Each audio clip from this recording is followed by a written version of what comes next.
భారతదేశంలో మహిళల భద్రత, గౌరవం, సమాన హక్కుల గురించి చాలా సంవత్సరాలుగా చర్చలు జరుగుతూనే ఉన్నాయి. చట్టాలు కూడా కాలానికి అనుగుణంగా మారుతూ వస్తున్నాయి. అయినప్పటికీ కొన్ని సామాజిక సమస్యలు ఇంకా పూర్తిగా తగ్గలేదు. ముఖ్యంగా ప్రేమ, పెళ్లి పేరుతో మోసం చేయడం, మహిళలపై వివక్ష చూపడం, అలాగే ఆడ శిశువులపై జరుగుతున్న అన్యాయం వంటి అంశాలు ఇప్పటికీ పెద్ద చర్చకు దారితీస్తున్నాయి. ఇటీవల ఢిల్లీ హైకోర్టు ఇచ్చిన ఒక ముఖ్యమైన వ్యాఖ్య కూడా ఇదే విషయాన్ని మరోసారి ముందుకు తీసుకొచ్చింది. పెళ్లి చేసుకుంటారని మాట ఇచ్చి ఆ మాటను నమ్మించిన తరువాత శారీరకంగా కలిసి తర్వాత పెళ్లి విషయం వచ్చినప్పుడు జాతకాలు కలవలేదని చెప్పి తప్పించుకోవడం సరైంది కాదని ఢిల్లీ హైకోర్టు స్పష్టం చేసింది. ఈ తరహా వ్యవహారం కేవలం వ్యక్తిగత విషయం కాదు, చట్టపరంగా కూడా ఇది నేరంగా పరిగణించబడుతుందని కోర్టు తెలిపింది.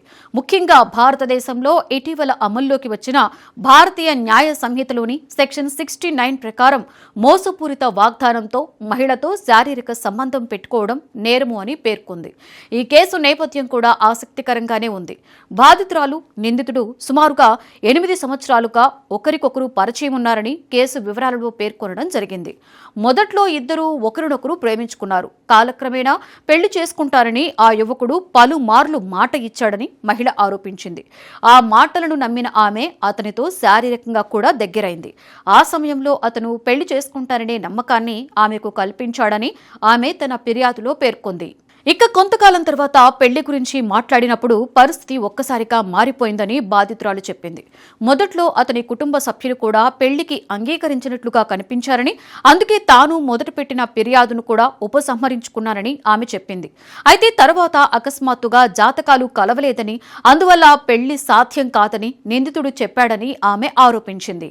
ఈ నేపథ్యంలోనే బాధితురాలు మళ్లీ పోలీసులను ఆశ్రయించింది. ఆమె ఇండియన్ పీనల్ కోడ్లోని అత్యాచారం కేసులకు సంబంధించిన సెక్షన్ 376 కింద కూడా ఫిర్యాదు చేసింది. అలాగే కొత్తగా అమల్లోకి వచ్చిన భారతీయ న్యాయ సంహితలోని సెక్షన్ 69 కింద కూడా కేసు నమోదు చేయబడింది. ఈ సెక్షన్ ప్రకారం ఒక మహిళను పెళ్లి చేసుకుంటారని మోసపూరితంగా నమ్మించి శారీరక సంబంధం పెట్టుకోవడం నేరంగా పరిగణించబడుతోంది. ఈ కేసులో నిందితుడు బెయిల్ కోసం ఢిల్లీ హైకోర్టును ఆశ్రయించాడు. తన వాదనలో అతను ఇలా చెప్పాడు: తాము చాలా సంవత్సరాలుగా ఒకరికొకరు పరిచయం ఉన్నామని, పరస్పర అంగీకారంతోనే శారీరక సంబంధం ఏర్పడిందని, అందులో మోసమేమీ లేదని పేర్కొన్నాడు. అలాగే తర్వాత జాతకాలు కలవలేదని తెలిసి పెళ్లి జరగలేదు అని చెప్పాడు. కానీ ఈ వాదనను హైకోర్టు సులభంగా అంగీకరించలేదు.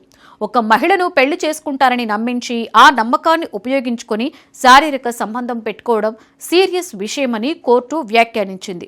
తర్వాత జాతకాలు కలవలేదని చెప్పి వెనక్కు తగ్గడం సరైన కారణం కాదని కూడా కోర్టు పేర్కొంది.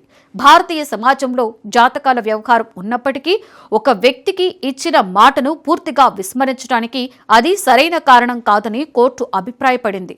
అందుకే ఈ కేసులో నిందితుడి బెయిల్ పిటిషన్ను ఢిల్లీ హైకోర్టు తిరస్కరించింది.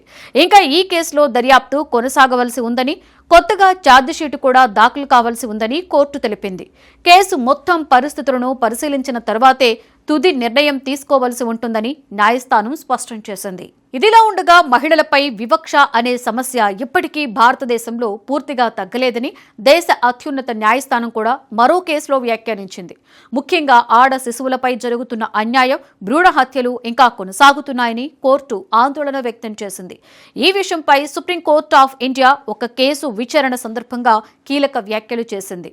గురుగ్రామ్కి చెందిన ఒక రేడియాలజిస్టుపై నమోదైన కేసును రద్దు చేయాలని కోరుతూ దాఖలైన పిటిషన్ను కోర్టు పరిశీలించింది. ఆ కేసు గర్భధారణ పూర్వ, జనన పూర్వ రోగ నిర్ధారణ పద్ధతుల చట్టం కింద నమోదైంది.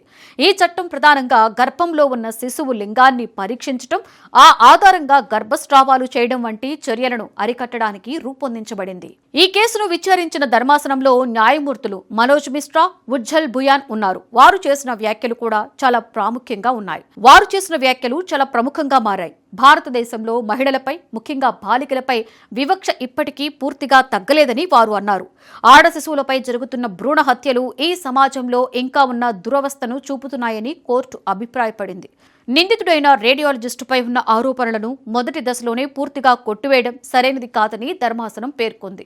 కేసులో ఉన్న ఆరోపణలు, ఆధారాలు, దర్యాప్తు వివరాలు అన్ని పూర్తిగా పరిశీలించిన తరువాతే తుది నిర్ణయం తీసుకోవాలని కోర్టు అభిప్రాయపడింది. అందుకే కేసును వెంటనే రద్దు చేయాలని చేసిన అభ్యర్థనను సుప్రీంకోర్టు తిరస్కరించింది. ఈ రెండు కేసులు చూస్తే ఒక విషయం స్పష్టంగా తెలుస్తోంది. మహిళల హక్కులను కాపాడేందుకు భారతదేశంలో చట్టాలు మరింత కఠినంగా మారుతున్నాయి. ప్రేమ పేరుతో మోసం చేయడమైనా, ఆడ శిశువులపై వివక్ష చూపడమైనా ఇవన్నీ కూడా కేవలం వ్యక్తిగత సమస్యలు కాకుండా సమాజానికి సంబంధించిన సమస్యలుగా కోర్టులు చూస్తున్నాయి. ఒక మహిళను ప్రేమిస్తున్నారని చెప్పి పెళ్లి చేసుకుంటారని నమ్మించి తర్వాత కారణాలు చూపిస్తూ తప్పించుకోవడం వంటి ఘటనలు చాలాసార్లు బయటకు వస్తుంటాయి. కానీ ఇప్పుడు కోర్టులు ఈ విషయాన్ని చాలా సీరియస్గా తీసుకుంటున్నాయి. ఇచ్చిన మాటను నిలబెట్టుకోకుండా మోసపూరితంగా వ్యవహరిస్తే అది చట్టపరమైన సమస్యగా మారుతుందని తాజా తీర్పులు మరోసారి స్పష్టం చేస్తున్నాయి. అలాగే ఆడ శిశువులపై వివక్ష కూడా భారతదేశానికి చాలా కాలంగా ఉన్న సామాజిక సమస్య. లింగ నిర్ధారణ పరీక్షలు చేసి ఆడ శిశువులను గర్భంలోనే చంపేయడం వంటి దారుణాలు గతంలో చాలా చోట్ల జరిగాయి. వాటిని అరికట్టడానికి ప్రభుత్వం కఠిన చట్టాలు తీసుకొచ్చింది. అయినప్పటికీ కొన్ని ప్రాంతాలలో ఇప్పటికీ ఇలాంటి ఘటనలు వెలుగులోకి వస్తూనే ఉన్నాయి. ఈ పరిస్థితులను దృష్టిలో పెట్టుకుని కోర్టులు కూడా స్పష్టమైన సందేశాన్ని ఇస్తున్నాయి. మహిళల గౌరవం, భద్రత, సమాన హక్కులు అన్నీ కూడా కేవలం నినాదాలుగా కాకుండా అమల్లో ఉండవలసిన విలువలు అని న్యాయస్థానాలు చెబుతున్నాయి.